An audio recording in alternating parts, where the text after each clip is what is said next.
नरसिंह मेहता के बेटा का ब्याह हुआ निश्चित, मैं कथा में सुनाया करता हूं, बड़ी सुंदर कथा है। तो जैसे ही ब्याह निश्चित हुआ तो अब नरसिंह मेहता बेचारे सामान्य, लेकिन जिस कन्या से बेटा का ब्याह होना था वो कन्या के पिता बड़े धनवान, और नरसिंह मेहता का कीर्तन इतना प्रसिद्ध था और नरसिंह मेहता की भक्ति इतनी प्रसिद्ध थी कि वो जिस नगर में जाते थे सब लोग उनको वंदन जरूर करते थे। तो इसी वंदन के भाव में देख करके एक नगर सेठ ने अपनी बेटी का ब्याह नरसिंह मेहता के पुत्र से पक्का कर दिया। ये बढ़िया चित्र लगवा दिए भक्तों के, आते रहेंगे याद कोई ना कोई। तो बहुत देर से नरसिंह मेहता जी कह रहे थे, बोले आए हो गुजरात, जूनागढ़ पास ही है, हमारा नाम थोड़ा ले लो द्वारिकाधीश जी के चरणों में। अभी सब लगभग प्रयास करूंगा जितने हैं सबके चरित्र आए। तो नरसिंह मेहता एक नगर सेठ की कन्या से अपने बेटे का ब्याह निश्चित कर दिया। अब वो सेठ जी ने अपनी बेटी का ब्याह निश्चित किया तो 4-5 और सेठ मिले, उन्होंने कहा हमने सुना आपने अपनी बेटी का ब्याह पक्का कर दिया। तो सेठ जी बोले हाँ कर दिया। बोले किससे किया? बोले नरसिंह मेहता से, उनके बेटे से। तो एक सेठ बोला पूरी दुनिया में आपको वही मिला, हमने अपना बेटा इतनी बार प्रस्ताव दिया आपको वो नहीं सुहाया, नरसिंह मेहता के बेटे से क्या आपने अपनी कन्या का ब्याह निश्चित कर दिया? अरे वो कीर्तनकार है, भले ही उनका बहुत नाम है सम्मान है, पर भैया घर में व्यवस्था नहीं है। तुम्हारी बेटी राजघराने जैसे रहने वाली, उनके घर में कैसे निभेगी? और शास्त्र आज्ञा करते हैं बेटी का विवाह सदैव अपने से ऊंचे कुल में ही करना चाहिए। सेठ जी, नरसिंह मेहता की स्थिति ऐसी नहीं है कि आपकी बेटी को एक समय भी प्रेम से पवा सके, आप तो भाव में करिया इस संबंध पक्का। और सेठ जी बोले सच में ऐसा? बोले हाँ, नरसिंह मेहता की स्थिति तो ऐसी है। बोले अब क्या करें, हमने तो पक्का कर दिया। बोले पक्का ही तो किया, ब्याह थोड़ी हुआ है, ब्याह हो जाए तो बात अलग है, अभी पक्का ही तो हुआ है, तोड़ दो संबंध। सेठ जी बोले ऐसे अच्छा नहीं लगता ये तोड़ना, अभी वो आज का समय थोड़ी ही था, आज के समय में तो कुछ भी संभव है, पर उस समय पे लोग संकोच करते थे। नरसिंह मेहता बड़ा संकोच करें कैसे, वो सेठ जी बड़ा संकोच करें कैसे मना करूं मैं एक बार हाँ कहने के बाद। तो एक सेठ जी ने बड़ा दिमाग लगाया, बोले सुनो एक काम करो। बोले क्या? एक पत्र लिखो और पत्र में लिखो कि हमारी बेटी को ब्याहने के लिए जब आओ तो ऐसी बारात लेके आना। कैसी बारात लेके आना? बोले 100 तो हाथी हों, 200 घोड़े हों, 50 प्रकार के बैंड बाजे हों, और जितने बाराती आमे सबके गले में सोने के मणि माणिकों के हार, नवलखा के हार हों।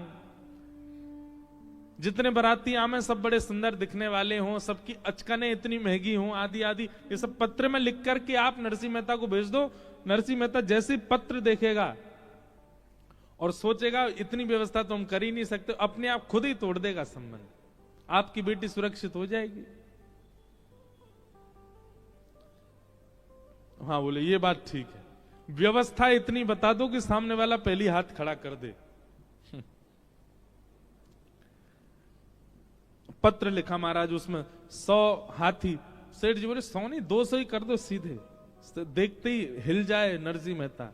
200 हाथी कर दिए, 400-500 घोड़े कर दिए, और उन घोड़सवार हाथी सवार बढ़िया ऐसी अचकन हो, नवलखा के हार हो, आदि आदि सब विस्तार से 3-4 पत्रों में भर करके भेज दिया।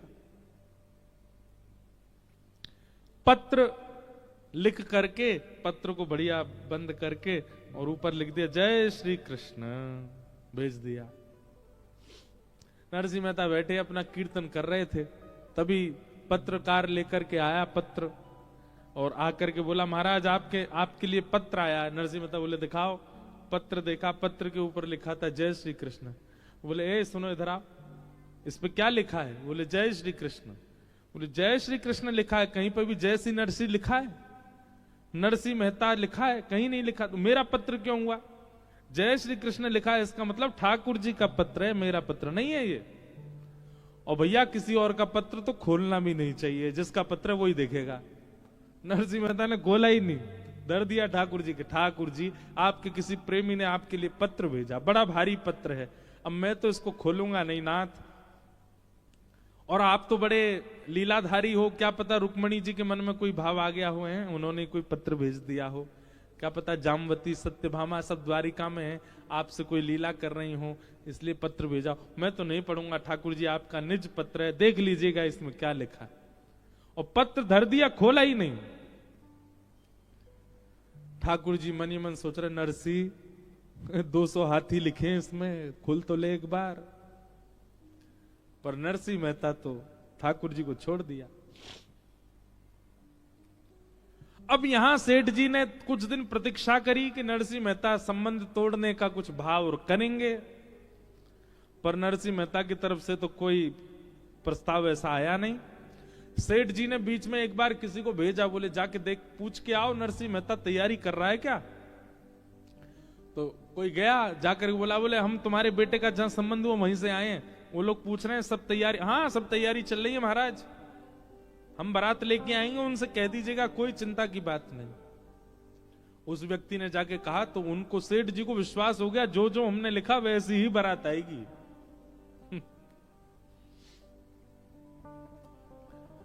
अब नरसिंह मेहता के बेटे के ब्याह का समय आया, बारात के लिए घोड़ी लेने गए। एक बेचारी घोड़ी बूढ़ी हो गई थी, मरणासन अवस्था में थी, कुछ ही दिन में उसके जो है प्राण जाने वाले थे, उसको तो लेके आए। बारातियों के पास गए तो बाराती उल्टा कर्जा बोले हमारा कर्जा है, तुम पहले वो चुकाओ फिर जाएंगे। नरसिंह मेहता के बेचारे 4-5 बाराती हो गए, उनमें भी 1-2 अंधे थे, 2-3 ऐसे थे जो बिना किसी सहारे के चल ही नहीं पा रहे, ऐसी तो बारात। नरसिंह मेहता लेकर निकले अपने पुत्र की बारात। घर में विराजमान ठाकुर जी बेचारे मन में सोचने लगे, मेरे नरसिंह ने पत्र मेरे चरणों में रख दिया, ये कह के कि आपका पत्र है, आप जानो, अब तो मुझे ही जानना पड़ेगा। और जो जो पत्र में लिखा था सब ठाकुर जी ने देख लिया। हमारे श्री द्वारिकाधीश तुरंत बलराम जी के पास गए, बोले दाऊ दादा चलो। बोले कहां? बोले बारात में जानो। बोले कौन की? एक हमारे भक्त है, के लाला की बारात में जानो, चलो। और यदुवंशियों को सबको तैयार कर दिया महाराज। इसी कलिकाल में ऐसे सुंदर सुंदर हाथी, हाथियों के ऊपर रत्न जड़ित सिंहासन, उन सिंहासनों पर सुंदर सुंदर राजा बैठे हैं, दुनिया भर के घोड़े, उन घोड़ों पर सुंदर यदुवंशी बैठे हैं। यहां से कुछ घोड़े आ रहे हैं, इधर से कुछ हाथी आ रहे हैं। इतने में बीच में जाने जाने कौन आकर के वो बूढ़ी सी जो घोड़ी चल रही थी उसको हटा के बढ़िया सी घोड़ी पर उनके पुत्र को बैठा दिया। नरसिंह मेहता सोचने लगे हमारा पुत्र घूमता रहता, उसके मित्र वित्र ही आ रहे होंगे सब। देखते देखते नरसिंह मेहता को क्या पता, वो तो कीर्तन करते हुए चल रहे थे। जैसा जैसा पत्र में लिखा था वैसी ही बारात निर्मित होती चली गई। दूर दूर तक महाराज देखें तो राजकुमारी राजकुमार चल रहे हैं, सब यदुवंशी। वो सेठ जी जिनकी पुत्री से ब्याह होना था, उनसे किसी ने जाके कहा, बोले नरसिंह मेहता के पुत्र की बारात आ रही है। बोले यहां से नहीं दिखेगी, किसी पहाड़ी पे ऊपर चढ़ के चोटी पे से देखनी पड़ेगी, इतनी विशाल बारात है। बारात जाकर के देखी महाराज, ऐसे ऐसे हाथी, ऐसे सुंदर उनके दांत, ऐसे सुंदर घोड़े, ऐसे सुंदर राजकुमार। और उस बारात में सबसे आगे जब देखा तो नरसिंह मेहता का पुत्र एक घोड़ी पर बैठ करके चल रहा है, और एक तरफ साक्षात श्री बलराम जी और दूसरी तरफ श्री द्वारिकाधीश नृत्य करते हुए बारात लेकर के जा रहे हैं। क्यों? नरसिंह मेहता ने समर्पण कर दिया।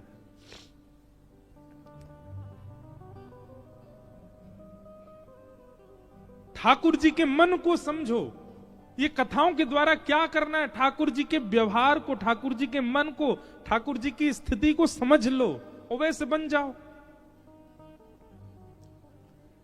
जो जो उनको प्रिय लगता है वो प्रिय वस्तु अपने चित्त में लाना प्रारंभ कर दो। जैसा व्यवहार उनको अच्छा लगता है वैसा व्यवहार करने लग जाओ। जो आहार उनको प्रिय लगता है वो आहार पाने लग जाओ। जैसा वस्त्र उनको प्रिय वैसे पहनने लग जाओ। ये कथाएं किस लिए होती हैं? ये पितृ मुक्ति के लिए, ग्रह शांति के लिए, व्यापार वर्धन के लिए। ये सब नहीं है, ये सब आप अपने कर्मों से कर सकते हैं। ये तो केवल भगवत प्राप्ति के लिए कथा है। और भगवत प्राप्ति कब होगी? जब जिससे संबंध बनाना पहले उसको जान तो लो वो है कैसे। आज हमने क्या सीखा? ठाकुर जी को गुरु निष्ठा बहुत प्रिय है, तो अपने गुरु के प्रति निष्ठा प्रगाढ़ कर लो। दूसरा क्या देखा? ठाकुर जी को भोलापन, जैसा नरसिंह में है वो बहुत प्रिय है। भोले बन जाओ, सरल बन जाओ।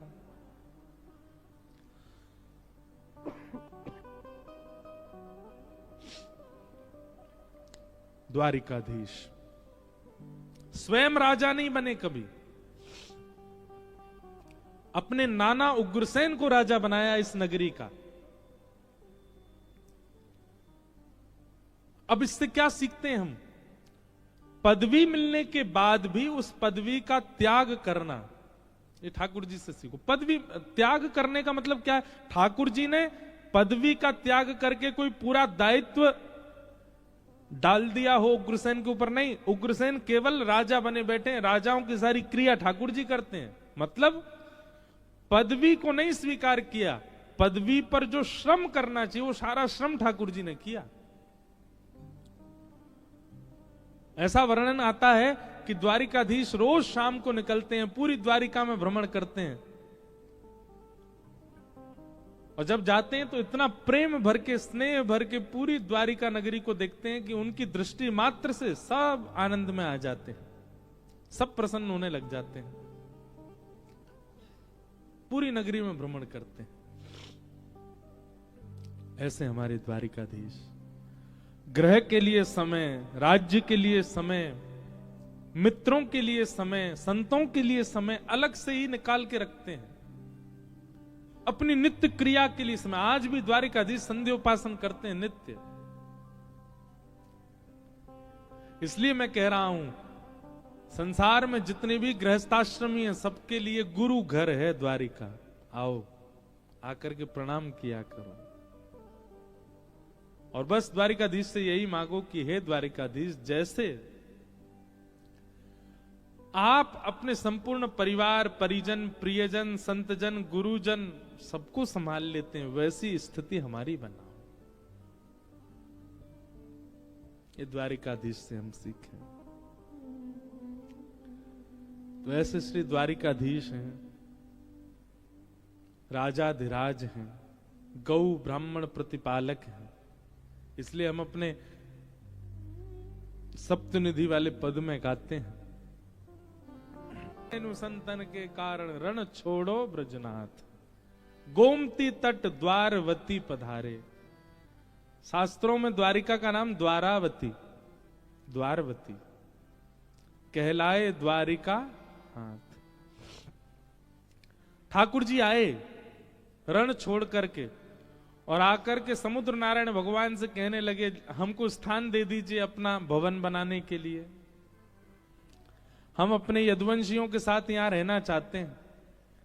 समुद्र नारायण चरणों में गिर गए, बोले भगवान आप तो आज्ञा करो, आप आज्ञा कीजिए, आप निवेदन क्यों कर रहे हैं? पर यह ठाकुर जी का स्वभाव है, सबको मान देते हैं। समुद्र के तट पर भी आकर के समुद्र नारायण से कह रहे हैं कि आप हमको स्थान दो। भगवान चाहें तो भ्रगुटी टेढ़ी करके कहीं भी रह सकते हैं, पर नहीं, समुद्र नारायण आप हमको स्थान दीजिए। इसीलिए विष्णु सहस्त्र नाम में मान देना भगवान का एक नाम भी है, सबको मान देते हैं। समुद्र भगवान से कह रहे हैं हमको स्थान दे दो। और तब समुद्र के बीचों बीच एक स्थान प्रकट हुआ। तब विश्वकर्मा को भगवान ने आज्ञा की कि आप एक नगरी बनाओ।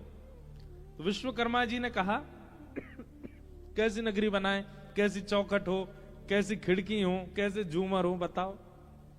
इंटीरियर बताइए कैसा चाहिए आपको।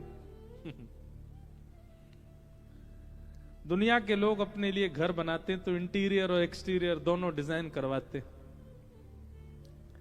पर हमारे ठाकुर जी ने द्वारिका का ऐसा इंटीरियर करवाया। इंटीरियर कैसा होता है, या फिर खिड़की गेट ऐसे बनाए जाते हैं, आंधी आए तो धूल मिट्टी भीतर नहीं आ जाए, वर्षा का पानी भीतर नहीं आ जाए, कीड़े मकोड़े डेंगू नहीं आ जाए भीतर, ऐसा घर बनवाते हैं। मुंबई में रहते हैं आप लोग, तो मुंबई में तो इतनी इतनी ऊंची बिल्डिंग होती है, फिर भी मच्छर पहुंच जाते हैं ऊपर। मच्छर भी वहां पर ऊंची उड़ान भरने वाले हैं, फिर भी डेंगू हो ही जाता है लोगों को। एक है हमारे प्रिय सज्जन, उन्होंने सबसे बड़ी बिल्डिंग में सबसे ऊपर वाले फ्लोर पर करोड़ों खर्चा करके घर लिया। तो हमारे पिताजी बोले, आपने इतना ऊपर घर क्यों लिया? बोले, महाराज जी मच्छर नहीं आएंगे इतने ऊपर, उनकी क्षमता नहीं इतनी ऊपर आने की। बेचारे 2 महीना बाद डेंगू हो गया उनको, हॉस्पिटलाइज्ड थे। पिताजी बोले, कैसे हो गया? इतने ऊपर घर लिया था, पूरा जीवन की जमा पूंजी सब खर्च कर दी फ्लैट लेने में कि हमको मच्छर नहीं खा जाए, कहां से हो गया? जैसे जैसे कलयुग बढ़ता जा रहा, कीड़े मकोड़े भी हाईटेक होते जा रहे हैं। ठाकुर जी से कहियो कि ऐसे बढ़िया वाले पंख लगाओ ठाकुर जी, चाहिए आसमान में पहुंच जाए, मुंह काट जाऊं। अरे एक बार तो फ्लाइट में मच्छर आ गया था, मैंने कहा बता, ये भी विदाउट टिकट वीजा ट्रेवल कर रहा है, यहां पे भी लोगों को मलेरिया मार रहा होगा। तो सब लोग अपना घर बनवाते हैं अपनी इच्छानुसार, पर सीखो। श्री द्वारिकाधीश जी विश्वकर्मा से कहते हैं, ऐसी नगरी का निर्माण करो जहां कभी किसी दैत्य का आगमन ना हो। मथुरा में आक्रांताओं ने बहुत आक्रमण किया, दैत्यों ने आक्रमण किया, राक्षसों ने आक्रमण किया, पर ठाकुर जी ने ऐसे भवन का निर्माण करवाया कि जहां पर केवल या तो वैष्णव आमे, या तो केवल भक्त आमे, या तो केवल विप्र आमे, किसी भी दैत्य बुद्धि या दैत्य स्वभाव वाले व्यक्ति का प्रवेश ना हो, ऐसी नगरी बनाओ। घर ऐसा निर्माण कीजिए जहां वैष्णव ही आमे, जहां भक्त ही आमे। अगली बार घर का निर्माण ऐसा ही कीजिए, अब जब भी बनाओ, अब बन चुका हो तो कोई बात नहीं, जिसके आवरण को देख के, जिसके औरे को देख करके, जिसकी एंट्रेंस को देख के, जिसका द्वार देख के, जिसकी दहली देख करके वैष्णव प्रसन्न हो जाए और उनका बार बार आने का मन हो। लोग ऐसा घर बनाते हैं कि रिश्तेदार, नातेदार, मित्र, पार्टी करने वाले बार बार आवे, वो नहीं उसी के घर चलो, वहीं पे बढ़िया वाली पार्टी होती है। ऐसा नहीं, एक बार कोई वृंदावन से ब्रजवासी आ गए हो, एक बार कोई वैष्णव आ गए हो, एक बार कोई संत आ गए, तो वो बस नक्की कर दें, अगली बार हम जब भी इस नगर में आएंगे रुकेंगे आपके यहाँ, तब समझो कि आपका घर बनाना सार्थक है। ठाकुर जी ने ऐसा ही बनाया, द्वारिका का निर्माण ऐसा ही किया है, श्रीमद् भागवत जी में लिखा है।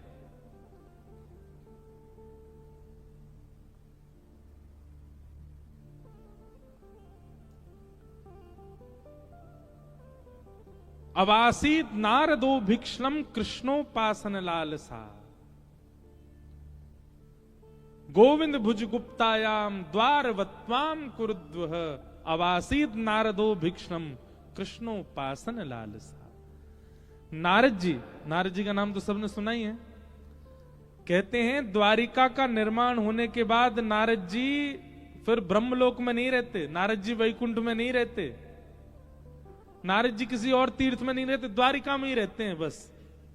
नारद जी हों, बड़े बड़े ऋषि हों, बड़े बड़े संत हों, बड़े बड़े महापुरुष हों, ये सब द्वारिका में ही रहते हैं। और क्यों रहते हैं? बोले द्वारिका में सबको इतना सुख मिलता है, सुबह उठते ही ठाकुर जी पांचजन्य शंख बजाते हैं तो ठाकुर जी के शंखनाद की ध्वनि मिलती है। जैसी ध्वनि आती है वो ध्वनि ऐसी लगती है मानो जैसे वृंदावन के किसी कुंज बीथन में ठाकुर जी वंशी बजा रहे हों। वो प्रेम उन्माद प्रकट करने वाली ध्वनि, सबसे पहला सुख। दूसरी बात, यहां भोर होते ही, इसका नाम द्वारिका क्या है? द्वारी द्वारी कम ब्रह्म।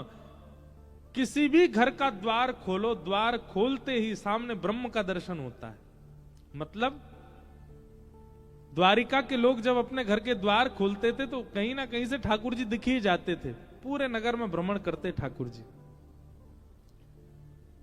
द्वारिका की एक विशेष बात है कि यहां पर ठाकुर जी किसी वाहन पर नहीं घूमे। हाँ, वृंदावन में और द्वारिका में थोड़ा एक अंतर है। हमारी और चित्रांग जी की नोकझोंक चलती रहती है इस बात पे। हम कहते हैं वृंदावन बढ़ो, ये कहें द्वारिका बढ़ो। वृंदावन में भी ठाकुर जी विचरण करते हैं, द्वारिका में भी ठाकुर जी विचरण करते हैं, पर वृंदावन में विशेषता क्या है? वृंदावन में ठाकुर जी पादुका नहीं पहनते, बिना पादुका के अपने अनावृत चरणों का स्पर्श देते हैं पृथ्वी को। ब्रह्मण ठाकुर जी द्वारिका में भी करते हैं, पर पादुका पहन के करते हैं। अब भी पहन रखे होंगे, अब तो मोजा भी पहन रखे होंगे, जबकि यहां सर्दी है नहीं, ऐसी चल रहा है। लेकिन हमारो लाला ब्रज को ही है ना, नेक आधवा को सर्दी तो लगे ही है। तो द्वारिका में ठाकुर जी भ्रमण करते हैं और उस भ्रमण में नित्य ठाकुर जी का दर्शन हो जाता है। इसलिए नारद आदि ऋषि संत ये लोग कहीं और नहीं रहते हैं, ये सब द्वारिका में ही रहते हैं। और द्वारिका में क्या करते हैं? बोले कृष्णोपासन लालसा। किसी ना किसी भाव से दर्शन हो जाता है ठाकुर जी का। एक और बात, जितने भी संत रहते हैं द्वारिका में, ये सब लोग भिक्षा लेने जाते हैं। भिक्षा लेने वाले संत द्वार पर जाते हैं, मंजीरा बजा कीर्तन करते हैं, भीतर से कोई माताएं बहनें लाएंगी प्रसाद, वो झोली में ले जाते हैं, उसी को पाते हैं। अब तो ऐसा नहीं होता, मुंबई में तो होता ही नहीं होगा, पर हमारे वृंदावन में आज भी होता है। भिक्षा मांगते हैं संत जन, मधुकरी मांगने आते हैं। तो द्वारिका में जितने भी संत रहते हैं, ये स्वयं भोजन थोड़ी बनाते हैं, स्वयं चूल्हा थोड़ी सिद्ध करते हैं, सब भिक्षा याटन करते हैं। पर द्वारिका की विशेषता यह है कि यहां पर किसी अन्य के घर से भिक्षा नहीं मांगी जाती, सब जाते हैं केवल द्वारिकाधीश के घर। लंबी लाइन लगती है संतों की, और सब कीर्तन करते मंजीरा बजा के, भिक्षा दे दो। और भिक्षा लेके कोई और नहीं, स्वयं द्वारिकाधीश आते। रोटियां लेके आएंगे, बढ़िया सुंदर साग लेके आएंगे, किसी को आटा दाल चावल लेके आएंगे, सबको अपने हाथों से पवाते हैं। संत महापुरुष आते तो भिक्षा लेने, पर ठाकुर जी की रूप माधुरी की भिक्षा लेकर के आनंदित हो जाते हैं, और दिन रात बस उसी चिंतन में रहते हैं। तो द्वारिका में बहुत सुख दिया ठाकुर जी ने, वैष्णवों को, परिवारी जनों को, भजनानंदियों को, विरक्तों को, सबको बहुत सुख दिया ठाकुर जी ने। इसलिए कृष्ण दर्शन की लालसा यदि चित्त में हो तो दो स्थान पकड़िए, या तो ब्रजमंडल या द्वारिका। आपको साधना सिद्ध करनी है तो आप बद्रीनाथ जाइए, आपको तप सिद्ध करना है तो बद्रीनाथ जाइए, आपको भजन सिद्ध करना है, आपको भोजन सिद्ध करना है तो आप जगन्नाथपुरी जाइए, आपको परिक्रमा सिद्ध करनी है, अपना कोई योग बल सिद्ध करना है तो दक्षिण के मंदिरों में जाइए।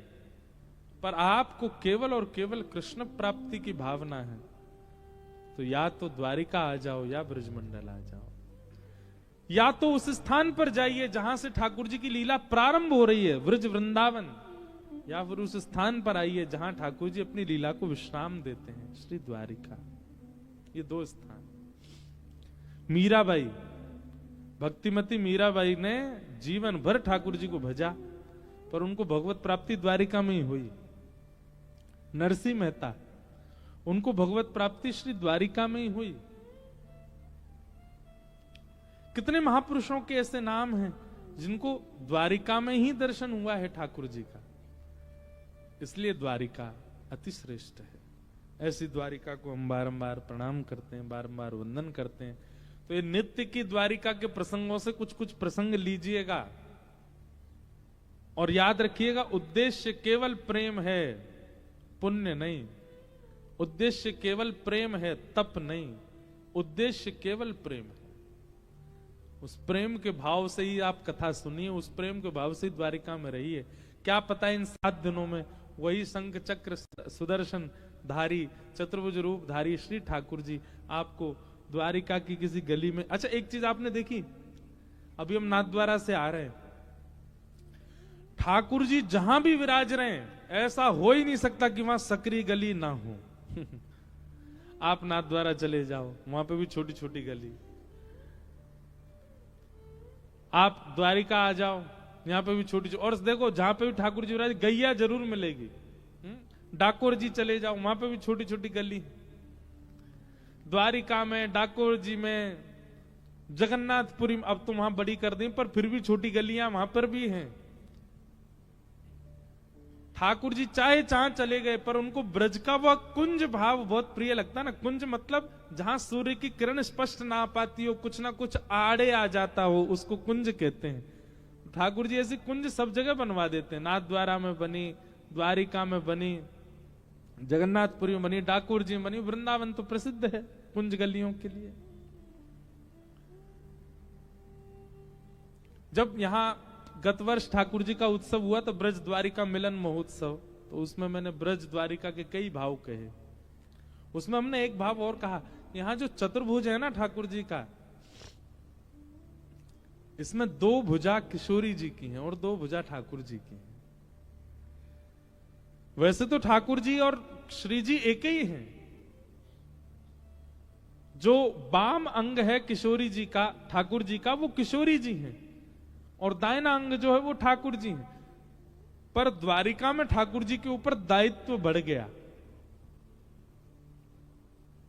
पारिवारिक रक्षा, राष्ट्र रक्षा, श्री ठाकुर जी दोनों यहां विराज रहे हैं, कोई विलग नहीं है।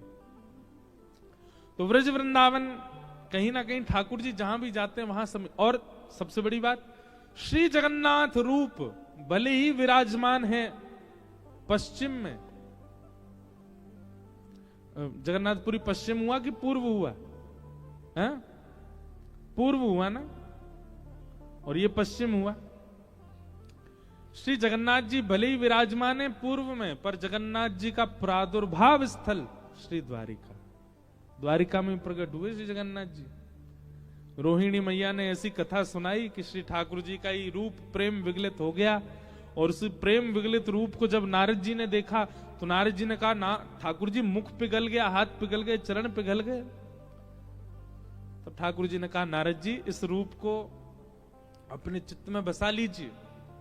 ये रूप कलिकाल में एक धाम के रूप में श्री जगन्नाथपुरी में विराजमान होगा। इंद्रद्युम्न राजा पर कृपा करने के लिए मैं एक रूप धारण करूंगा, तब इसी रूप को वहां विराजमान करना। नहीं तो श्री जगन्नाथ भगवान का सबसे पहले वह रूप प्रकट कहां हुआ? द्वारिका में। अनेक महिमा है, अनेक बातें हैं श्री द्वारिका जी की, सब हम करेंगे, सब हम भाव रखेंगे। आज प्रथम दिवस है कथा का, महात्म के 1-2 श्लोक कहकर के फिर कथा को विराम दें, और कल से भैया 3 बजे से कथा को आप सब लोग आइएगा। हमारा तो एक भाव और था, हम हर बार द्वारिका आते हैं बंधे ही रह जाते हैं कथा के भाव में। पहली कथा करी तब भी हम बंधे रहे, फिर लाल जी का उत्सव किया तब भी निकल नहीं पाए। ऐसे एक भाव था कि इस बार कथा हम सुबह के सत्र में करें ताकि पूरे दिन डोलें, सब जगह जाएं, दर्शन करें, बेट द्वारिका जाएं, द्वारिका जी जाएं, नागेश्वर जाएं, एक दिन सोमनाथ भाग जाएं। पर अब जैसे बंग जी की और पूरे परिवार का मन होगा वैसे करेंगे। उनका मन होगा कि नहीं सुबह ही शाम को तो शाम को करेंगे, फिर सुबह भागा करेंगे, पर रुकने वाले तो नहीं है इस बार। हमको द्वारिकाधीश जी का खूब सुंदर दर्शन करना है, सब जगह जाना है। तो जैसा क्रम रहेगा, ये समय भी हमारे लिए उपयोगी है, सुबह वाला भी उपयोगी, जो आप लोगों को उचित लगेगा वैसा समय। लेकिन कल का समय 3 बजे से ही है, तो कल तो आप 3 बजे ही आना, फिर अगर कुछ परिवर्तन करना होगा तो हम बता देंगे। भगवान ने यहाँ पर कई बाल लीलाएं भी की हैं द्वारिका में, उन सब का भी उद्घाटन करेंगे कथाओं में।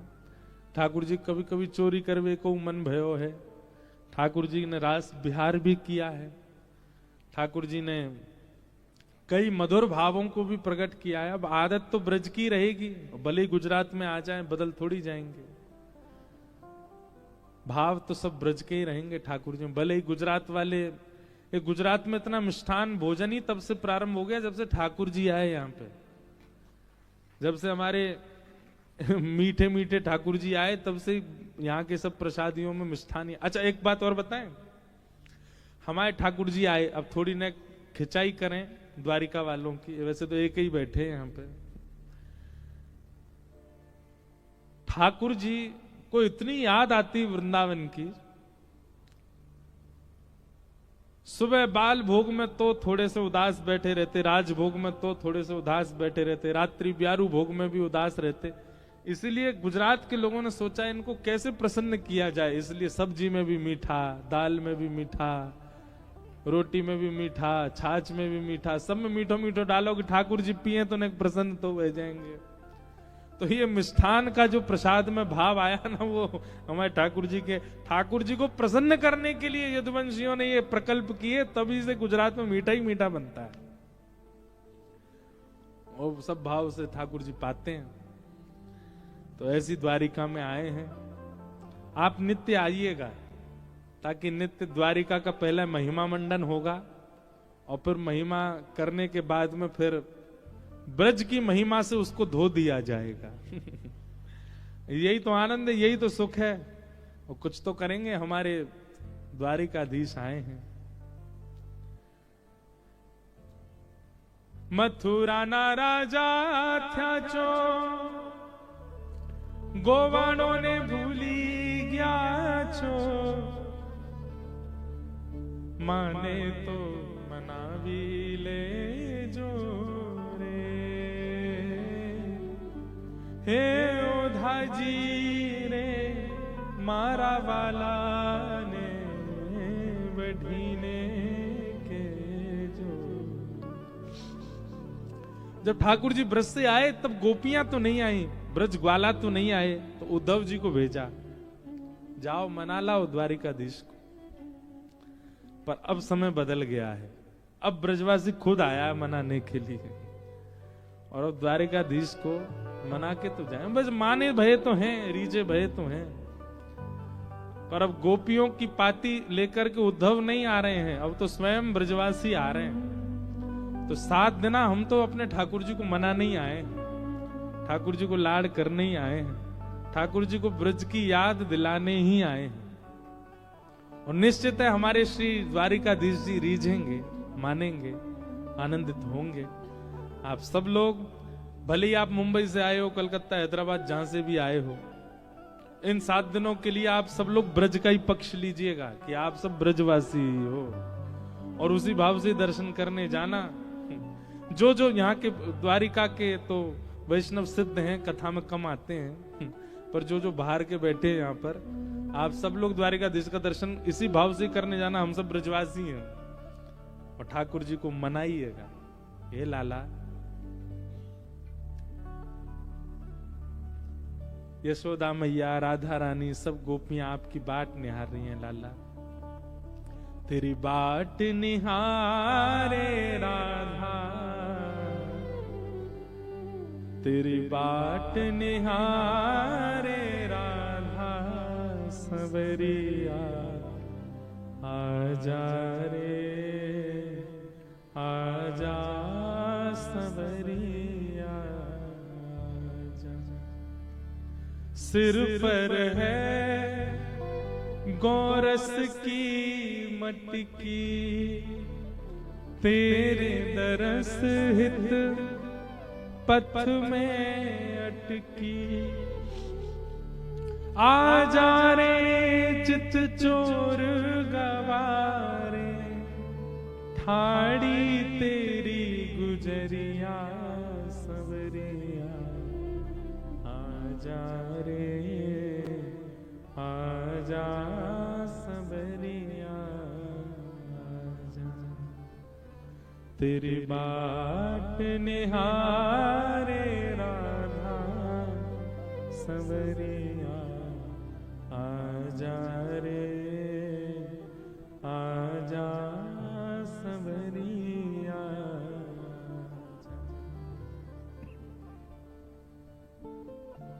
कभी कभी हमको लगता है नाथ द्वारा वाले, द्वारिका वाले कहीं हमको पकड़ के किसी दिन बंद नहीं कर लें किसी कमरा में। हम नाथ द्वारा गए, वहां जाके भी हम यही कह रहे, हम गोवर्धन नाथ जी को ले जाने आए हैं। श्रीनाथ जी वापस गिरिराज जी में कब विराजेंगे? और द्वारिका आके भी हम यही कह रहे, चलो लाला बहुत दिन राज शासन कर लियो, चलो वहीं पे बढ़िया आपको माखन मिश्री पवामेंगे, बढ़िया प्रेम से भोजन करावेंगे।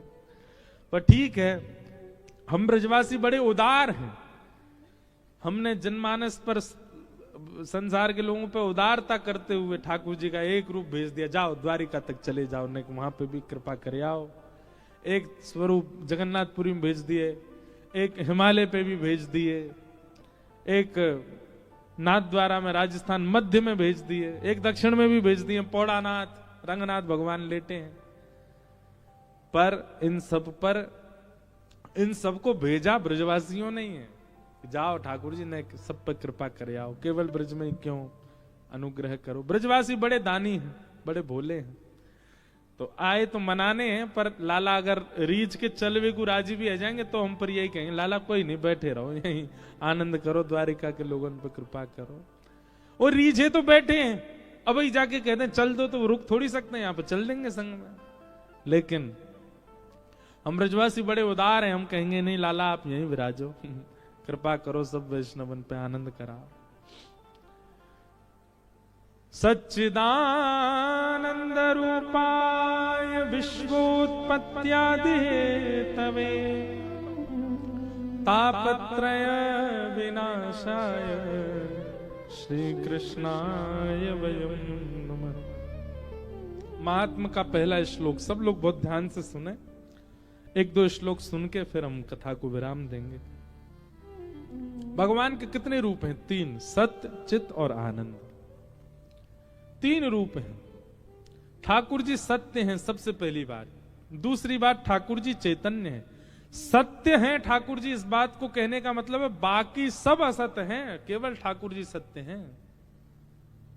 सांचो एक राधा रमण झूठो सब संसार, बाकी सब झूठे हैं, केवल राधा रमण जी सांचे हैं। ठाकुर जी और ठाकुर जी के संबंध की जितनी वार्ताएं केवल यही सत्य हैं, बाकी सब असत्य है। हमारे कई महापुरुष तो ऐसा कहते हैं कि आप जितनी देर कथा सुन रहे हैं ना, आप केवल उतनी देर ही जीवित हो, उसके अलावा तो आप मृतक के समान हो। आप जितनी देर भजन कर रहे हो, जितनी देर नाम जप कर रहे हो, जितनी देर वृंदावन को याद कर रहे हो, जितनी देर द्वारिका को याद कर रहे हो, केवल उतनी देर आपकी श्वास गिनी जा रही है, बाकी तो आप मृतक समान हो। मतलब हमारा जीवन भी एग्जिस्ट तभी करता है जब हम ठाकुर जी की सेवा में हैं। अच्छा देखो, एक बात का कभी अनुभव करो, बिना कथा के आप अपने आप को देखिए और कथा में आप अपने आप को देखिए, कितना अंतर है। बिना कथा के एक जगह स्थिर नहीं रह सकते आप। बिना कथा के कलयुग के राक्षस के बिना नहीं रह सकते आप। कलयुग का राक्षस है। कई सारे ब्रांड आ गए हैं अब, इसमें भी ब्रांडेड राक्षस हैं कलयुग में। बताओ, सतयुग त्रेता द्वापर से कलयुग खतरनाक क्यों है ज्यादा? पता है, सतयुग त्रेता द्वापर में तो राक्षस आक्रमण करता है, लोग भागते हैं, पर कलयुग में व्यक्ति कमाई ही इसीलिए करता है कि हम राक्षस को जीवन में ला सकें, हमारे घर में राक्षस आ जाए। ये राक्षस ही तो है।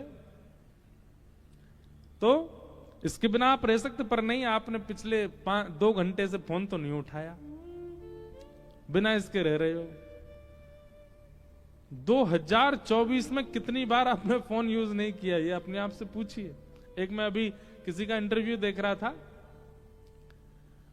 उस व्यक्ति की वो बात पूरी दुनिया में इतनी प्रसिद्ध हो गई, क्यों? उसने पूरे दिन में कितनी देर फोन चलाया? 4 मिनट। कितनी देर? तो दुनिया के लोग आश्चर्य कर रहे थे, बोले कि भैया ये भगवान से कम नहीं है, इसने 4 ही मिनट फोन चलाया बस सुबह से। ये इतनी बड़ी आश्चर्य की बात हो गई है। फोन में स्क्रीन टाइमिंग आता है, आप कितनी देर फोन चलाते हो। उस टाइमिंग को देख करके कभी मन से पूछा कीजिए, इतनी देर हमने भगवत भजन किया होता तो ठाकुर जी मिल गए होते। इतनी टाइमिंग यदि ठाकुर जी को दे दी होती तो आज श्री द्वारिकाधीश हमको हृदय से लगा के बैठे होते। और जिसको जितना समय ज्यादा दिया वही संग में लगा है। आज हार्ट फेल हो जाए इतनी बड़ी बात नहीं, पर फोन खराब हो जाए तो हार्ट फेल से ज्यादा पीड़ा देता है। उसको इतना समय दिया आपने, उसको इतना जीवन में उपयोगी बना लिया आपने। ठाकुर जी को सत्य मानने का मतलब है ठाकुर जी के संबंध के जितने भी भाव हैं उन सब में ही सत्य का अनुभव करना। आप कथा सुन रहे हैं यही सत्य है, आप नाम जप कर रहे हैं वही सत्य है, आप ठाकुर जी का दर्शन कर रहे हैं वही सत्य है, आप किसी वैष्णव व्यक्ति के साथ में वैष्णव चर्चा कर रहे हैं वही सत्य है। उसके अलावा आपने जितनी भी संसारिक क्रिया की सब असत्य।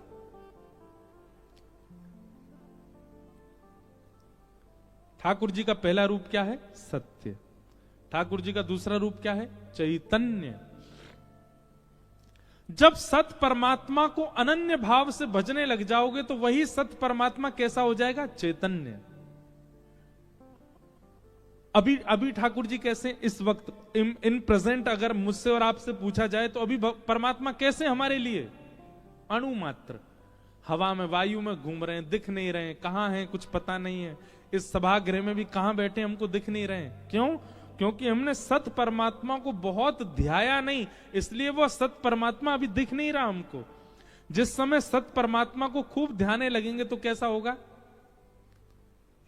हमारी ब्रज की गोपियां कह रही हैं, माई मेरे श्याम लगो संग डोले, श्याम लगो संग, श्याम लगो संग।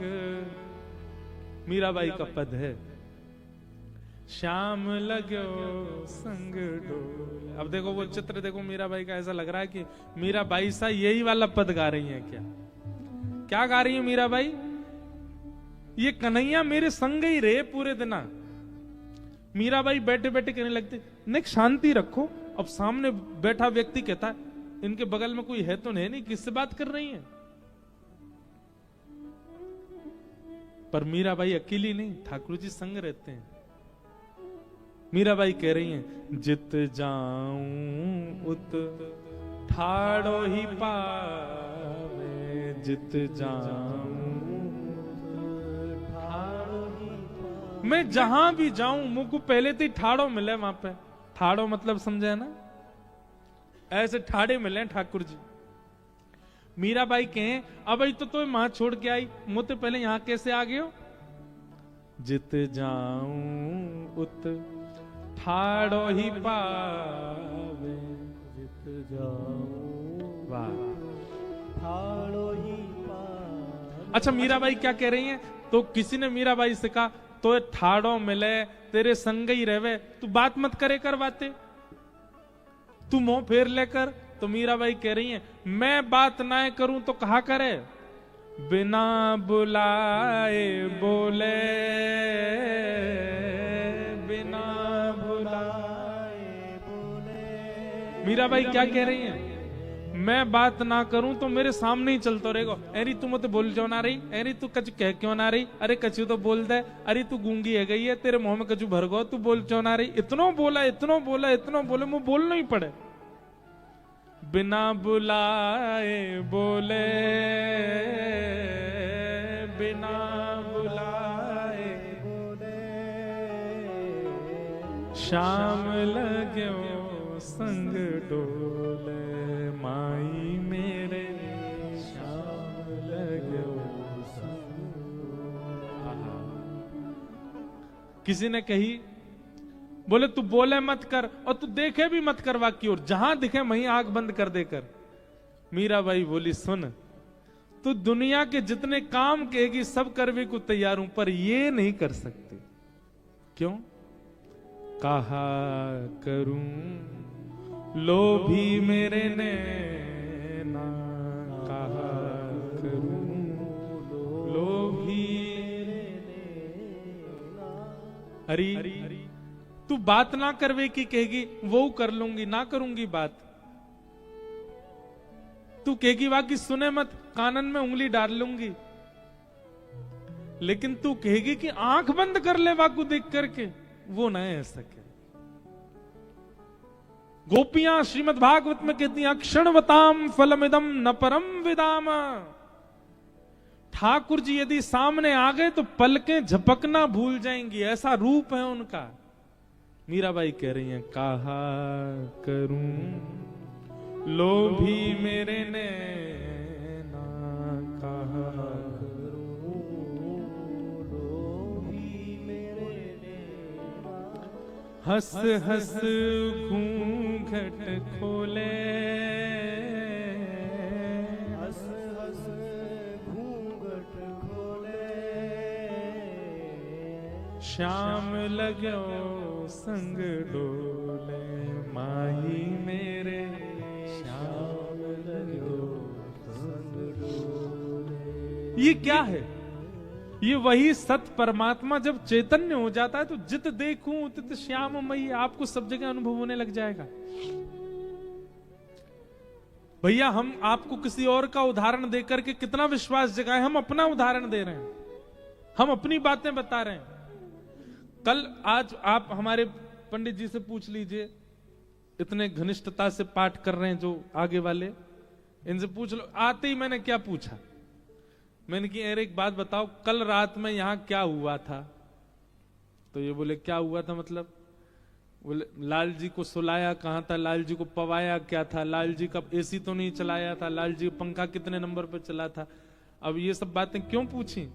कल पूरी रात मुझे नींद नहीं आई, मैं था मुंबई में, पर रात भर छटपटा रहा था, और छटपटाहट में कष्ट नहीं हो रहा था, अच्छा लग रहा था। बार बार नेत्र बंद करके ऐसा लग रहा लाल जी गले से लग रहे हो, लाल जी कंठ से लग गए हो, पर बार बार ऐसा अनुभव हो रहा था कि श्री ठाकुर जी सो नहीं रहे, इसीलिए मुझे नींद नहीं आ रही है।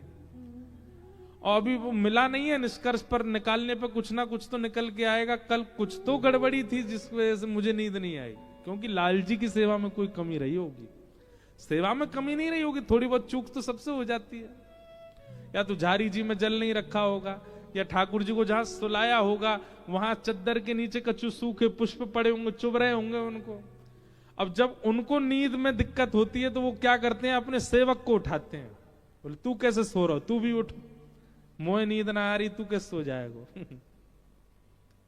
हमारे द्वारिकाधीश में तो लीला करी हमारे लाल जी ने। पुजारी जी ले गए, यहां पे एक बार 3 दिन का सत्र हुआ था, तो चित्रांग जी बोले महाराज जी हमसे कि ठाकुर जी को दे दो, भीतर ही माई द्वारिकाधीश जी के संग पौड़ जाएंगे। मैंने कि कोविड का टाइम था। गाड़ी से आए थे हम वृंदावन से द्वारिका, खूब थक रहे थे, बीच में नाथ द्वारा दर्शन करते हुए आए। मैंने कि लाल जी बहुत थक रहे हैं। नहीं नहीं सुवाए दो ठाकुर जी के संग ही, आज द्वारिकाधीश के संग ही सोएंगे। अभी ले गए रात में गर्भगृह में, हम तो जा नहीं सकते, बता दी ऐसे सेज लगा दियो, ऐसे सुवाए दियो भीतर। वहां द्वारिकाधीश जी की सेज लगी, बगल में श्री गिरधर लाल जी विराजे। और सुबह सुबह आपने किसी अन्य पुजारी जी थे जन कौन, उनके हाथ ठाकुर जी भिजवाए, बोले धरो अपने लाला को अपने पास ही, यहीं सुलाना अपने पास ही। बोले क्यों? बोले रात में स्वप्न में ऐसा अनुभव हो रहा द्वारिकाधीश जी से ही हाथ पांव दबा रहे हैं अपने। बोले मैं बहुत थक गया हूं, मेरे पांव दबाओ चलो। मेरे हाथ दबाओ, मैं बहुत हार गया हूं, इतनी दूर से गाड़ी से चल के आया हूं। हमारे ठाकुर जी खूब अनुभव कराते हैं। अभी नाथ द्वार में कितने कितने अनुभव हुए, कितनी अनुभूतियां, सब भाव है, अनुभव कराते हैं। आज भी ठाकुर जी कुछ ना कुछ अनुग्रह अनुभव कराते हैं। तो सत परमात्मा चैतन्य कब होता है? जब सत परमात्मा को सत मानने लगोगे। अभी आप सत परमात्मा को मानते तो हो, पर सत स्थिति में नहीं मानते, इसलिए वो चैतन्य का अनुभव नहीं करा पाते, वो चैतन्यता का, सर्वव्यापकता का अनुभव नहीं करा पाते। मीराबाई को होने लगा था, वो जहां देखती थी वहीं ठाकुर जी उनको देखते थे। अब मीराबाई को कोई देख लेता तो कहता पागल है, क्यों ऐसे ही देख रही हैं, अब एक प्रकाश की ओर देख रही हैं, वहीं देखते देखते उनसे कुछ बात कर रही हैं, और लोग कहेंगे किससे बात कर रही है, पर वहां ठाकुर जी बैठे। पर मीराबाई का ये स्वरूप बहुत अंतरंग गोपनीय होता था, वो सबके सामने उजागर नहीं करती थी। जब सभा होती थी ना, तो मीराबाई बिल्कुल ऐसे बैठती थी जैसे कोई बड़ी पढ़ी लिखी और बड़ी सुदृढ़ महिला। लेकिन जब एकांत में होती थी तो किसी से भी चर्चा करने लगती, क्योंकि सब जगह ठाकुर जी होते थे उनके साथ। हमारे बिहारी जी कैसे प्रकट हुए? स्वामी श्री हरिदास जी महाराज एक कुंज को नित्य प्रणाम करते थे, उस कुंज में कुछ नहीं था। तब आपसे पूछा गया, बोले आप नित्य एक खाली कुंज को प्रणाम करते हैं, वहां क्या है? तब आपने आज्ञा करी, बोले भीतर जाओ। कुंज में भीतर गए तो वहीं देखा प्रिया प्रियतम विहार कर रहे हैं, और वहीं से श्री बिहारी जी महाराज पधारे और आकर के आज भी वृंदावन में विराज रहे हैं। अदृश्य था वो स्थान जहां से बिहारी जी आए, आज वो चैतन्य बन के सबको दर्शन दे रहे हैं। पूरा विश्व वृंदावन जाके बिहारी जी का दर्शन करता है, पर कोई मूल में जाए बिहारी जी प्रकट कहां से हुए थे, जहां किसी को कुछ दिख नहीं रहा था, उस अदृश्य कुंज में से बिहारी जी आए। क्यों? क्योंकि स्वामी श्री हरिदास जी को वहां चैतन्य बिहारी जी दिखते थे।